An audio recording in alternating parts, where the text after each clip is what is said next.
What's up, guys? Welcome back to the channel. So we have a kind of rare GeForce Now news video here, and I've been bringing them back into the fold more because it's such an important service, in my opinion, for handheld gaming and handheld PCs in particular, because you can really stream all these newer games, a lot of them anyways, at such high quality to the device if you have a good internet connection, save battery, it looks better, input latency has been getting fantastic, and really GeForce Now is just the best cloud gaming out there. I use Xbox cloud gaming a good bit too, but nothing really comes close to what GFN and Nvidia have been able to pull off. And once again, they're moving the service forward, and they've got some great updates. So we're actually going to be getting those 5080 super pods along with some features, changes to streaming and that type of thing. So I figured we'd jump into it, take a quick look, and there's something here for handhelds as well.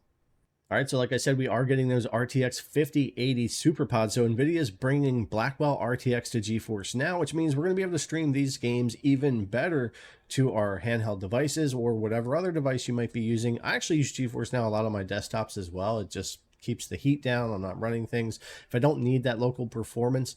I just love the service a lot. But besides that, we've also got cinematic quality streaming coming, which we'll take a closer look at. Lower latency streaming, which is super important. New partner devices, new games, and a feature I like seeing start to roll out here too is install to play. So there's a few things we'll take a look at here as well besides what's on this list. So let's go ahead and go through it and take a look at it, starting with that cinematic quality streaming, which I think is going to be great really on all devices all around if you're using GeForce Now Ultimate. All right, so cinematic quality streaming is the next-gen image quality that rivals local PC gaming. You're going to have 4:4 chroma, which helps with that color bleed and things like that, especially with text, HDR10, SDR10, AV1, and RPR for smooth resolution shifts and stable streaming, an AI video filter for cleaner motion with less noise and artifacts, DPI awareness, 100 megabit per second streaming now. So we're going to be able to bump up, I believe the max was 75, if I'm remembering right there, and HUD sharpness, clearer HUD and UI for improved gameplay experience. And we have an example down here as well, where the tree kind of out in the distance, you know, they're zooming in and showing how much cleaner the textures and everything look here because the stream's not getting kind of muddy out there when it comes to things getting kind of pixelated. And even if you have higher bitrate, these things happen in the smaller details. So it's kind of hard to make out on a video on YouTube as much as it is in real life, I'm sure, but you can definitely see that kind of difference. And that's really going to be appreciated when it comes to playing a lot of these games, especially the ones that have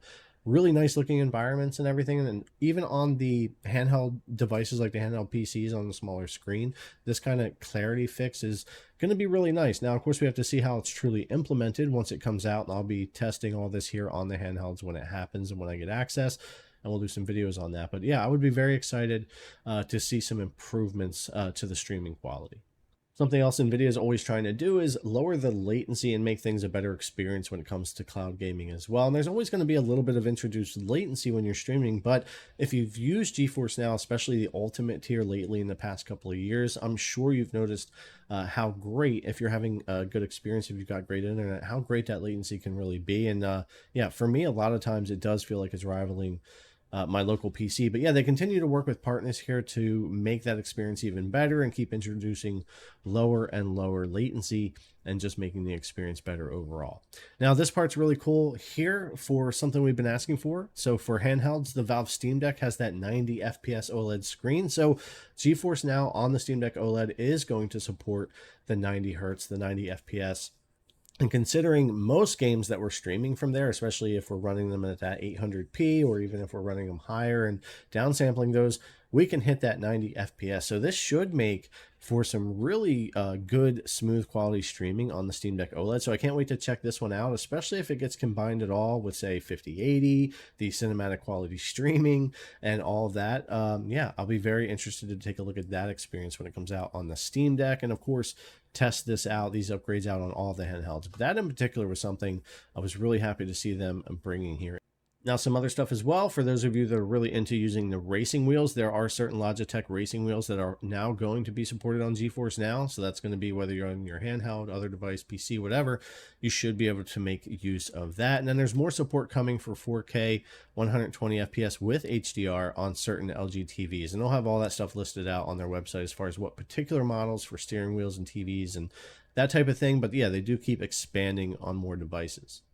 Another thing that's pretty cool here is Nvidia and Discord and Epic. So they're all partnering up here. And the first experience available is going to be Fortnite, of course. But over on Discord, you're going to be able to just jump right into a game through Discord.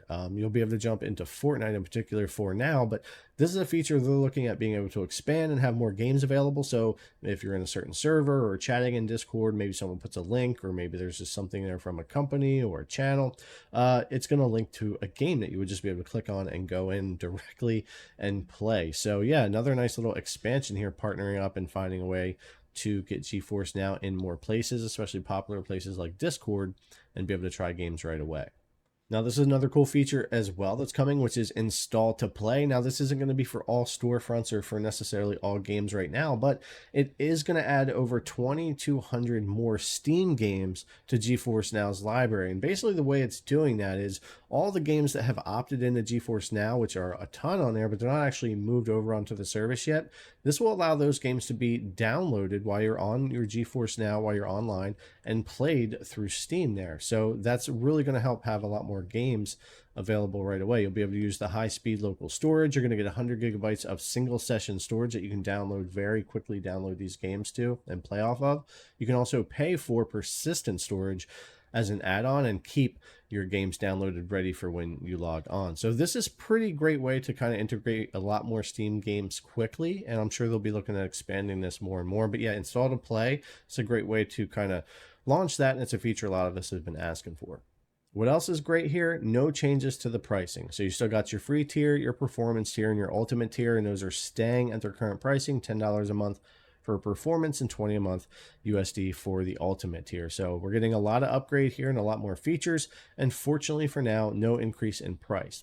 And something else that goes along with that is the persistent storage add-ons, which I think are pretty fair. $299 USD for 200 gigabytes, $5 for 500 gigabytes, and $8 for a terabyte of persistent online storage to download those Steam games to and have them ready to go. So I thought that was a pretty fair price for the add-on and no increase in the overall price. And all this is supposed to roll out this September. And as soon as I get access again, I'll be getting videos ready. We'll be checking out the 90 Hertz Steam Deck. I'll be checking this on other handhelds here on the channel and seeing how these kind of features, changes, and upgrades really help out the experience and the performance on the handhelds. It's really nice to get that extra battery life, to get the extra visual fidelity and all of that. And even though the ultimate tier does cost money, I think that's the way to go with GeForce Now. It is the greatest experience. So yeah, I'm really looking forward to checking that out, and we'll have videos coming up here for that. But that's the news for GeForce Now coming out of Gamescom. Some nice upgrades ready for GeForce Now.